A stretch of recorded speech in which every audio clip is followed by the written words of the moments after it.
Acidente envolvendo caminhão e uma van na BR-365 em Claro dos Poções.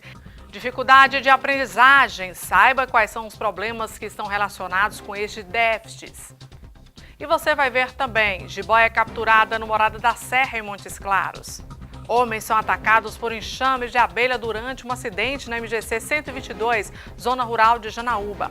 E nessa edição, a gente fala sobre os pacotes de viagens. Essas e outras notícias você confere agora.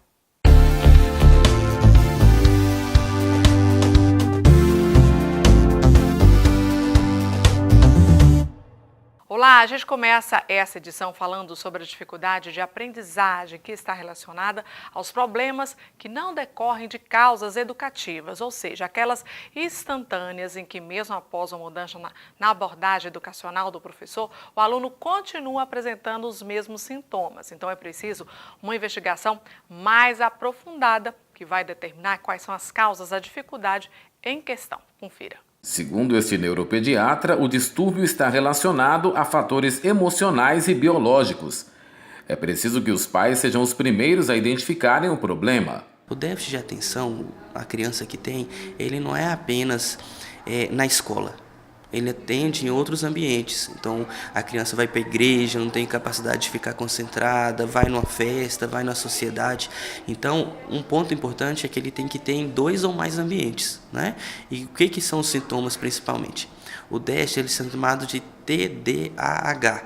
Então, é o transtorno de déficit de atenção e hiperatividade. Então, a pessoa pode ter só desatenta. Então, queixas de prestar atenção na aula, de cometer erro por descuido, de não prestar atenção a voar por qualquer coisa. E tem a queixa de hiperatividade. Então, tem a queixa de ser muito levado, 1000 por hora, falar muito, subir muito nas coisas. E o paciente ele pode ser tanto desatento como hiperativo, ou pode ser os dois. A dificuldade de aprendizagem tem tratamento e pode ser analisada bem de perto. O primeiro passo, então, é o diagnóstico. Então, a gente tem o diagnóstico correto, é o passo essencial para a gente orientar. O tratamento, ele engloba muito a família. Então, a família tem que participar para ter um ambiente saudável para a criança, um ambiente de rotina, um ambiente menos estressante, menos agitado para a criança. A escola faz muita parte também. Então, a escola, os professores têm medidas de sentar a criança na frente, ajudar a criança, pode adaptar o material para a criança.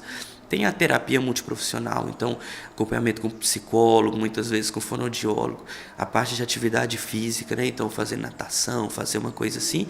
E para o caso específico do TDAH, que dos déficits de atenção, do transtorno de aprendizagem, o TDAH tem uma parte medicamentosa muito importante. Então alguns pacientes, não são todos, são elegíveis para o uso da medicação, e quando usam a medicação tem uma resposta impressionante na maioria dos casos. A psicopedagoga Franceli Santos explica que a deficiência no aprendizado é um conjunto e deve ser tratado de uma maneira em que ocorra interação com a família. Se a escola percebe isso, e no papel do professor, que é o principal ator, né, o que está junto do menino todos os dias, então ela procura a família, se tiver interesse, se ela desejar, procura o profissional. Neste caso, eu sou uma profissional, uma psicopedagoga, e aí então nós fazemos o trabalho de avaliação. Nesse trabalho de avaliação, nós fazemos o diagnóstico, ou seja, diante de várias situações que permeia a ação da família e a ação da escola e a minha ação, é que eu dou conta de perceber e de analisar se essa criança tem a dificuldade de aprendizagem e qual é a dificuldade. Então, tendo isso, aí eu faço e entrego o diagnóstico para a família e a família decide como que ela quer esse acompanhamento. É o que ela faz com a pequena Esther, trabalhando os estímulos e dando outra visão do aprendizado. No meu caso, a minha sala, o meu trabalho, o meu serviço, ele fica à disposição do desejo da organização da família, como que ela deseja e como que ela quer. Para isso, não é sozinho. Por isso que a psicopedagogia, no meu caso, eu optei pela psicopedagogia e sistêmica, porque eu preciso de ter a visão de como a família atua, a visão de como a escola atua, de como que essas relações estão acontecendo, para que eu dê conta do trabalho com a criança, para que a criança tenha sucesso. Não adianta a gente observar a dificuldade de aprendizagem isolada, sozinha, né, num contexto sem um significado. Então a gente faz esse contexto todo, tece essa teia, produz o documento que serve de referência para a família, e aí a família decide como que ela deseja o acompanhamento. É muito interessante e os resultados são muito bons. Débora é mãe de Esther e diz que entender o problema foi mais difícil que combatê-lo. Desde o início a gente percebia que ela tinha dificuldade na matemática, mas sempre os pais, eles querem saber se a criança está lendo, né? Está lendo os livros e o nosso foco maior, eu acho que o nosso desejo maior era esse. E deixou essa questão, acho que um pouco de lado. A gente vê uma falha nossa também. E nesse processo aí, junto, quando ela foi inserida na escola, a gente viu isso sendo mais reforçado. Foi aí que a gente viu a necessidade de procurar um profissional que tivesse esse conhecimento, né? Uma vez que ele tem um conhecimento sólido, tem essa formação, ele tem condições de colocar isso de forma sistêmica, de forma que a criança não venha sofrer e nem os pais ficarem angustiados, né, com esse gap que tem no aprendizado da criança. Cada conquista é uma vitória recheada de alegrias.